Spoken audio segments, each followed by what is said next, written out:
Rob Fowler, the CEO of the Small Business Association of Michigan. It's Monday, June 14th, and this is the Small Business Briefing. My co-host is Brian Calley, president of SBAM. This briefing is brought to you, as always, by HealthScreen and Healthy Visitor. This is a text-based application that allows you to do all the screening that's required of you for employees and visitors. It's easy and it keeps you compliant. You can find out more at healthycomply.com. Brian, we've been talking a lot about childcare lately. Last Thursday at our briefing, we talked about the TriShare kind of pilot program that the state is doing. I think if you would have told me that as an association that we would be spending this much time talking about childcare and childcare policy, I don't know that I would have believed it, but it is directly affecting the availability of the labor force and in this case, the constriction of the labor force. And so we continue to work in this policy area of childcare. We have a new partnership and a couple of guests today. You want to set this one up? Very good. Thanks, Rob. And yeah, this really has become a kind of a central issue that we're working on these days, because more so than any other time that since I've been involved in public policy and for this association, for the Small Business Association of Michigan, the employers having a hard time finding available workers, the workforce is at such a high level.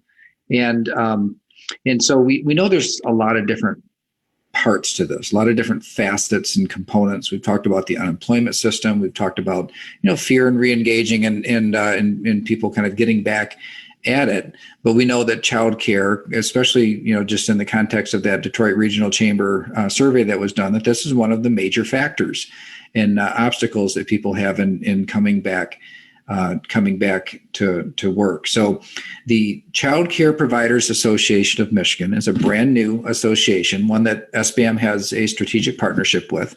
And we have some guests on from their board of directors that are joining us today to kind of set the stage and tell us a little bit about some of the challenges that the industry is facing. And then we'll get into some of the needs, some of the things that need to happen in order to alleviate that for the future. So our two guests today are Lindsay Potter from Brightlight and Latanya Glover from Bright Beginnings Detroit. Let's start with Latanya.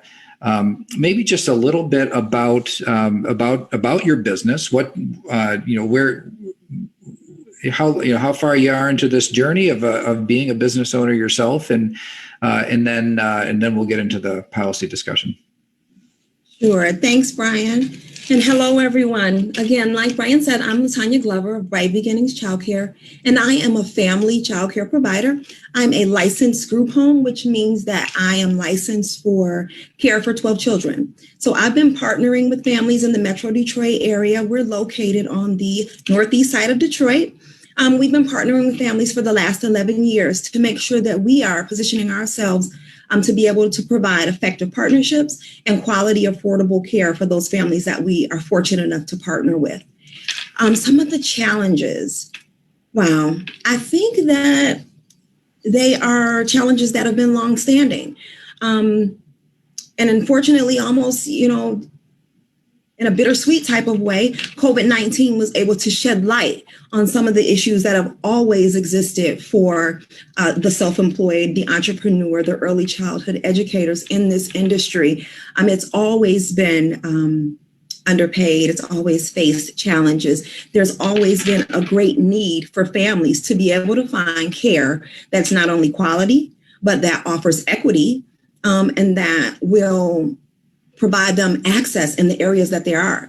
There is not a reason for a family to travel from the east side of Detroit to a suburb to find care because they can't find it in their area. Some of the things that I think have always caused those issues are the low wages. That's an industry standard.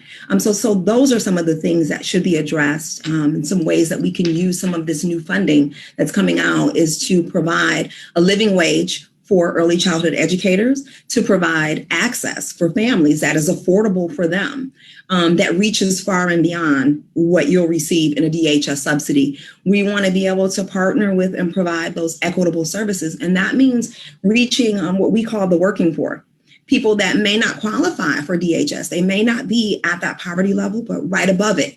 And they need to be supported as well. I believe that every child needs that quality early education. There's also difficulty in the staffing, finding that qualified staff, creating programs that are going to provide educational opportunities for the staff. Those are things that have always existed, but it's almost a godsend, if you will, that COVID shed light on it, because we're hoping that out of that pandemic that we'll receive the support that we need. And so because of those things, and because predominantly the childcare field is operated mainly by women, and a lot of women of color in southeastern Michigan, we haven't always had an opportunity to have that seat at the table or be in the room when the decisions are being made. So out of all of these things, we came together, the board of CPAOM, which is the Child Care Providers Association of Michigan, to put together this association to ensure that every early childhood educator, every business owner, has a voice that's heard, that's powerful, and that our issues are carried into the room where the decisions are being made. So that's one of the main goals of CPAOM. It's also to provide that partnership for the providers. Our goal is also to find ways to ensure that we are receiving a living wage and that families are able to find care that's equitable, affordable, and that's quality, not substandard care. Some of the other things would definitely be bridging the gap with legislation. It's oftentimes, unfortunately, in the childcare industry, we're regulated by different entities, and payments come out of different funding sources, but we're not included in that decision-making process. So time and time again, unfortunately, we suffer some of the unintentional consequences of the decisions that are made that we're not included in. So CPOAM is here to say that it's time, for us to work together to bridge that gap so that we can be included and that decisions are not continuing to be made, for us and about us without us. So I'm long-winded. I'll talk all day, but I'm going to give Lindsay a chance to jump in and cover anything that I've missed. Yeah, I really appreciate that. I mean, that the whole thing about, there's the role of an association, so that there's a voice for the professionals that are running the industry at the table when decisions are being made. And and now probably more than ever, it's clear why vertical trade associations are so important. Lindsay, maybe if you could just introduce yourself and a little bit about your business first, and then let's talk through some of these policy issues and start getting into what some of the potential solutions might be. As we know, there's a tremendous amount of resources coming from the federal government. It's actually already come from the federal government to the state at orders of magnitude that we've never really seen before, and a lot of it earmarked for childcare. So anyway, Lindsay, please introduce yourself. I'm Lindsay Potter from the Battle Creek area. Thank you guys for having me today. I'm actually a brand new startup. In the light of COVID, I decided childcare and a small business was the time to begin. I came from a long line of small business owners and partners, and then worked within systems for years and decided it was time to branch out into that small business ownership and partnership that I can lead for people.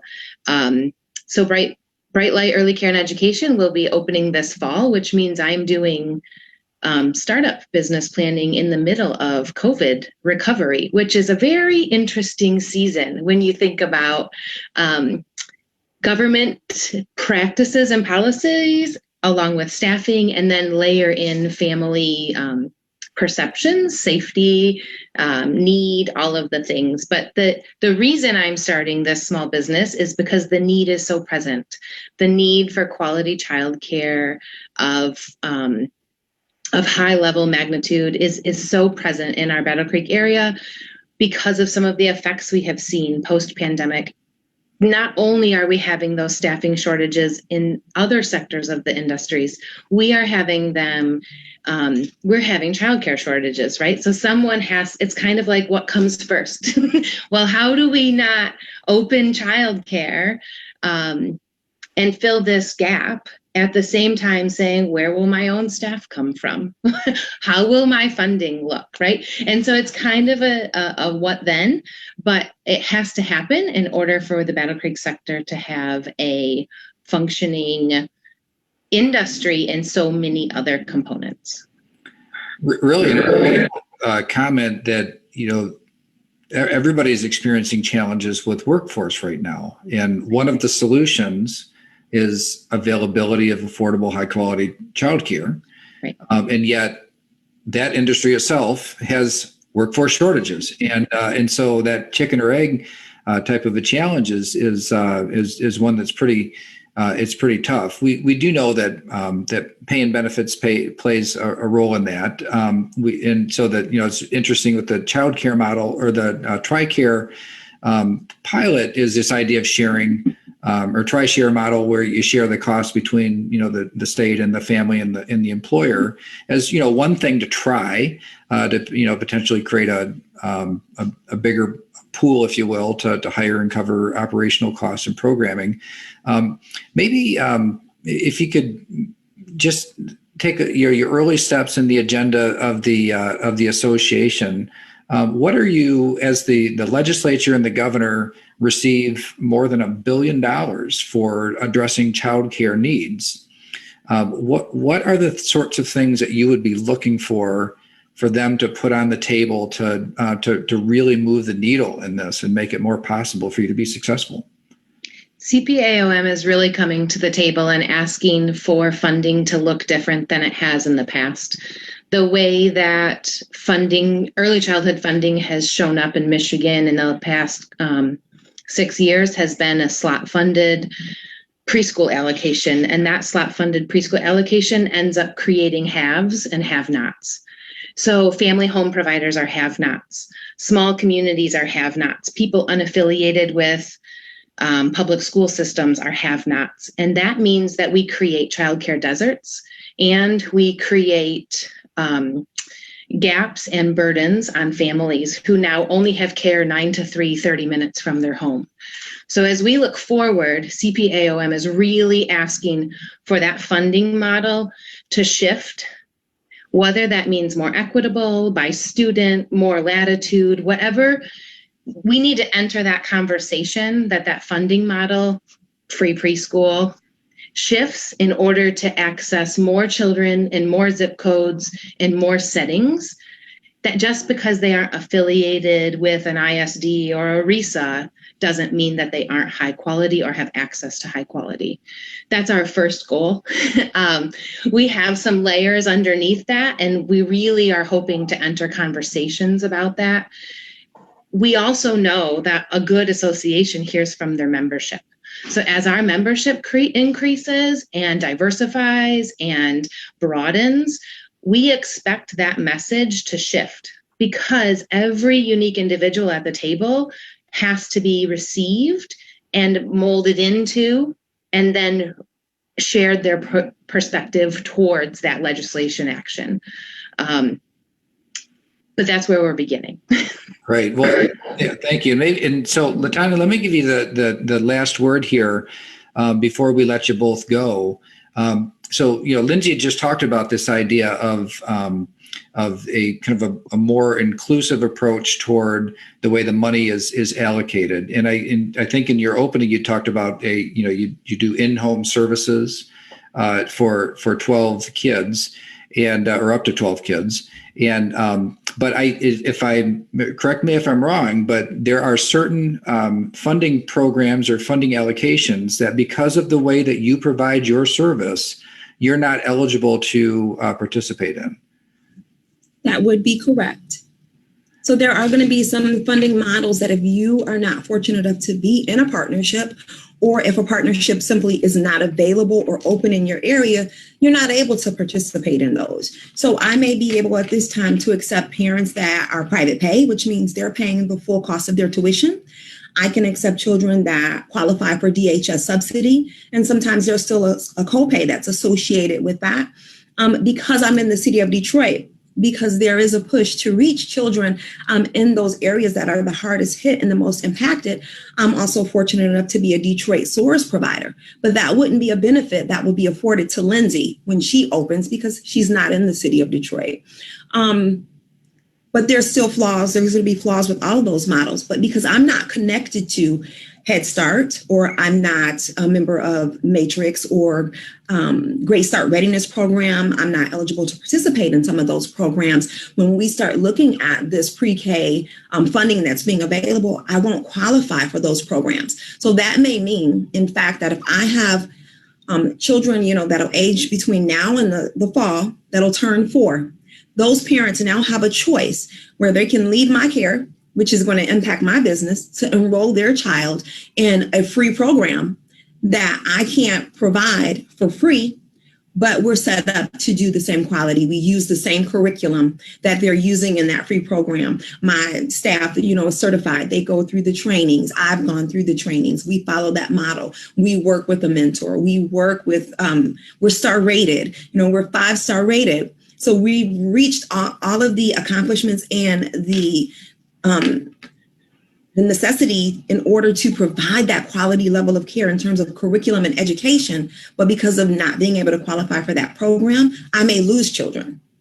So those are some of the things that we need to look at. And that's, just to piggyback on what Lindsay said, making sure that that care is not just for certain zip codes or that it's for a certain set of children. It needs to be offered in more settings. I can offer the same care that they're going to offer in GSRP. The child will receive the same information, the same curriculum, the same education, the same lesson plans, but I'm not able to offer that.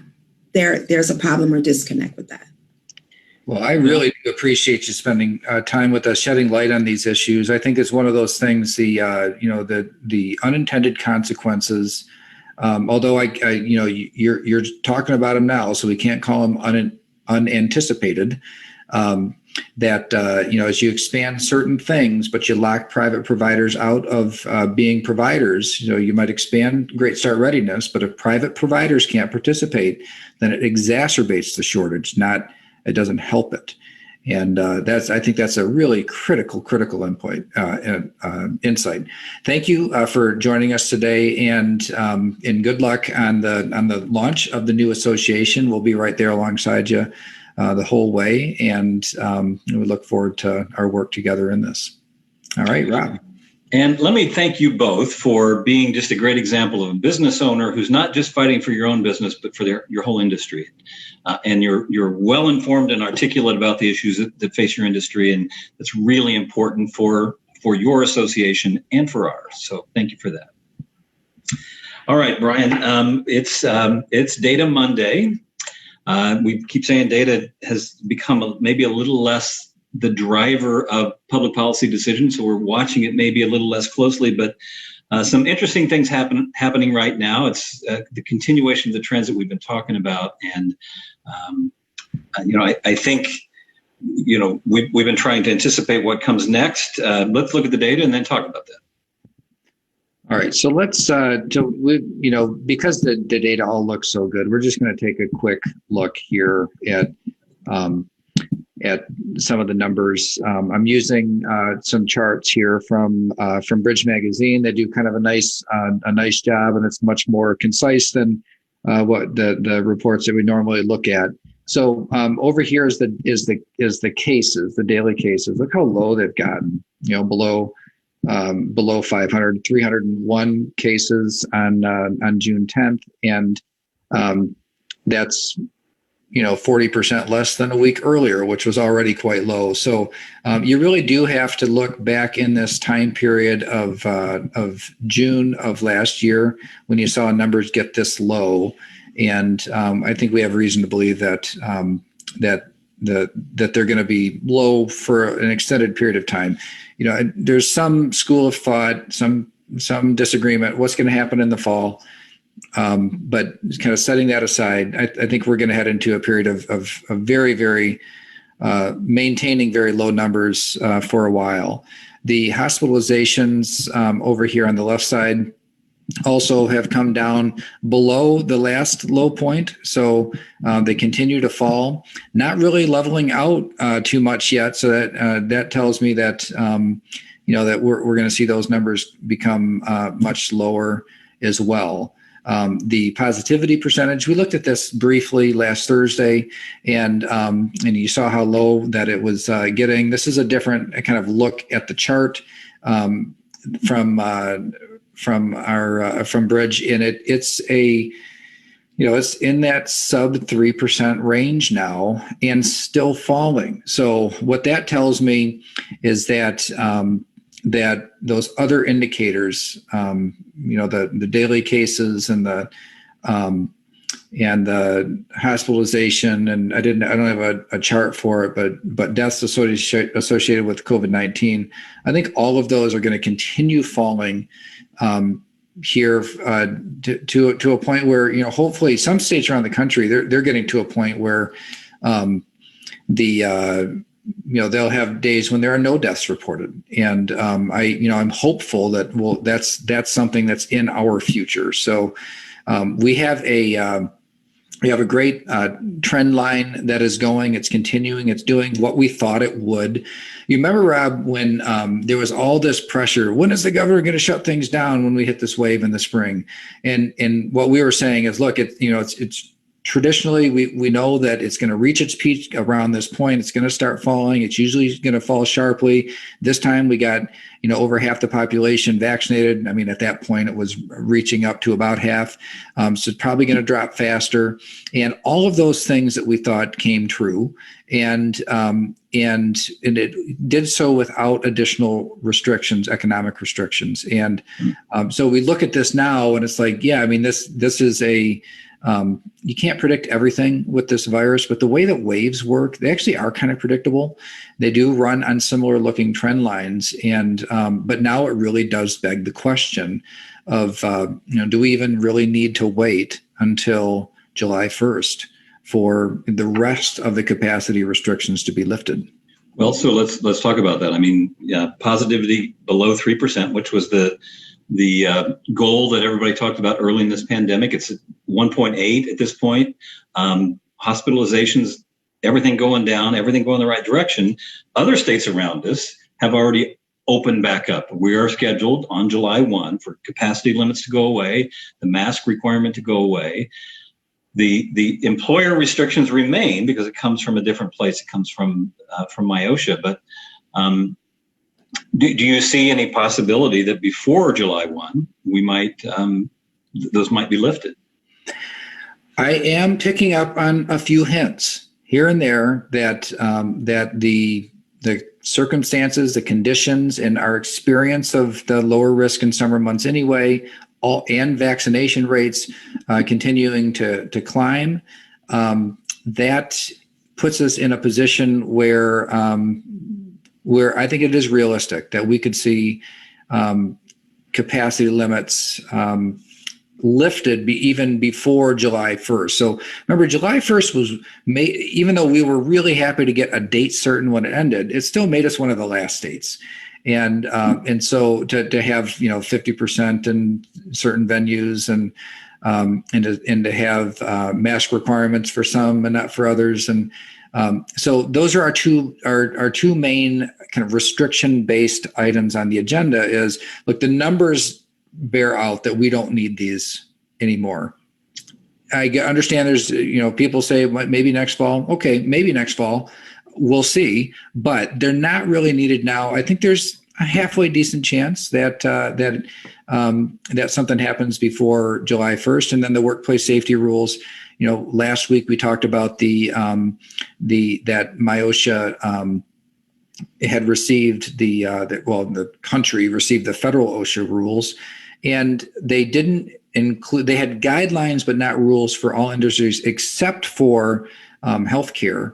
And I think that makes it much more likely that the workplace safety rules that are specific to COVID for most industries can be at least lessened, maybe eliminated, turned into guidelines instead of emergency rules, formal emergency rules. Certainly ahead of October 14th, but maybe much sooner than that. Okay. Well, you heard it here first, maybe before July 1. So I want to change subjects completely. Speaking of numbers, however, I think one of the conversations you're hearing more and more about is inflation. And I think you have some CPI numbers that are maybe a little bit worrisome in that, my guess is most people on this briefing have never operated a business in a high inflation kind of environment where wages are pushing prices and prices are pushing wages, and it's hard to ever get it sort of under control where it's spiraling. I think that's a conversation we're going to be having for a little while. Yeah, I'm going to go ahead and share my screen again here and just share a couple of slides that come from the. Actually, I forgot I was going to share this one earlier. Just the vaccination by continent, and look at North America. These are doses administered per 100 people, and way out and ahead of all the other countries. The context of this too, I was going to mention that the United States is going to provide 500 million doses of the Pfizer vaccine to poorer countries around the world. But North America way out ahead on that. So let's take a look at the consumer price index. So these numbers that just came out for May. So this dark blue line here is for the month of May, and upwards of 5%. Now, looking back at the history, you'll see that in the last couple of years, it's never been that high. But you'd have to go back decades really to see it jump up this high. So this is last spring when you see that it was low, but it wasn't deflation, right? So I just want to point that out too, that even though this was awfully low, it's above zero. So then we saw things kind of recover and look pretty normal, and then really shoot up. And so the consumer price index having 2 months in a row at this level, this level of increase is definitely making people nervous. I mean, there's the Fed had said before about raising interest rates that they would probably not do that for a while until they thought there was a full employment recovery. And but they were talking about 2023, 2024, and yet these numbers, if they persist, I think the monetary policy and the fiscal policy is going to have to be rethought. Now, this is from the New York Times. They put this chart together, and then there are a few things that they pulled out in terms of what's driving this change. So overall, all items, and there are many in the consumer price index, 5%. But food away from home, so I think restaurant, the costs there rising, and you hear this across the board that in terms of when there are forces that are pushing up wages, then it's going to lead to cost increases. I mean, and so we do see that bearing out. Look at this look at this used cars and trucks. How much that has gone up. That just really blew my mind when I saw that number. And then airline fares, I was thinking about, my family's just looking at like, yeah, maybe, summer vacation somewhere. I guess we'll probably drive looking at these numbers. But it's a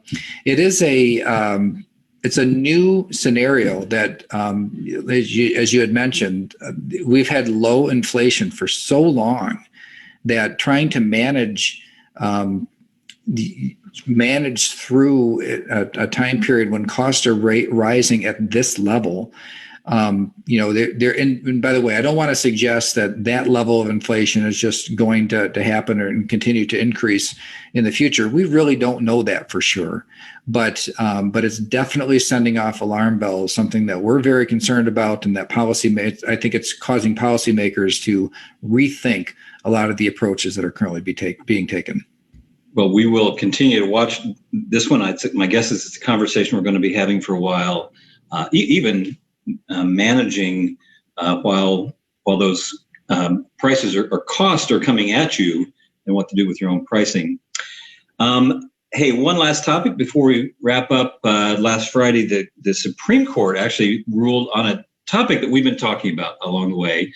Unlock Michigan. If people will remember, Unlock Michigan was a ballot proposal or an effort to gather signatures to do away with the 1953 Riot Act, which was the source of the authority the governor was using early on in this pandemic. They gathered a bunch of signatures, and it got to the Board of State Canvassers, and it got hung up there. And the implication was that maybe it wasn't going to happen. Court ruled on Friday. What'd they say? So the Michigan Supreme Court ordered the Board of Canvassers to certify the signatures, which what that means is that the issue goes before the legislature, and the legislature can either adopt it directly and it becomes law without the governor's signature. So the repeal of the Emergency Powers Act will become law without the governor's signature. That's how a citizens initiative in the Michigan Constitution works. Citizens can collect signatures. In this case, they did. If they get enough valid signatures, it goes to the legislature. They either adopt it or not. If they don't adopt it, then it goes to the ballot and the voters decide on it. If they do adopt it, it becomes law immediately. In this case, the repeal of a law becomes effective immediately. So what that means is that this issue will now go before the legislature for that decision. I think it's highly, highly likely they will adopt it. Now, remember, this is the law that the Supreme Court last year already said was unconstitutional. So what this does is it just takes a previously determined unconstitutional law off the books. And now the governor still does have epidemic emergency powers that they've been operating under since the Supreme Court struck down this particular law. But this was the most wide sweeping law, because the Riot Act, what allowed the governor to do was to unilaterally make or suspend law for anything. There wasn't really anything that they considered as part of the emergency. They could say, well, the emergency is causing economic concerns, so we're going to make changes to economic policies. And that was, though some of those things were happening. The epidemic emergency powers are at least restricted to, which stand still today. Those are at least restricted to the things that are required to reduce the spread of a disease and an epidemic. So pretty big decision. Frankly, it's not surprising. They got way more signatures than they need. The fact that it got hung up in the Board of Canvassers was all politics. And everybody, I think anybody who knows anything about this process knows that it's not unusual. It's political at the Board of Canvassers level. But the Supreme Court and our courts generally do come to the right decision. In this case, they did. They ordered them to be certified. There's no reason to believe that it won't be. And it'll be before the legislature soon. And it's important to realize there's a caveat here. That is the legislature can approve this law and the governor cannot veto it. So it will become law if the legislature takes that action. So again, it's not going to affect the trajectory of the management of the pandemic, but certainly something that will affect maybe future governor's authority. Okay, that's all we have for you today. It is not too late to register for tomorrow's annual meeting. Annual meeting is Tuesday and Thursday of this week, and 1 to 3:30. If you haven't registered, you can do so at sbam.org/annual meeting. And because we're having our annual meeting on Thursday, we will not be doing this briefing Thursday. So you can catch Brian and I on at the annual meeting, but not on the briefing. Thanks for joining us today. We'll see you next Monday. Yes, see you on Monday. Unless you join the briefing, please do. Great programming. I really encourage you to be a part of it. But either way, see you soon.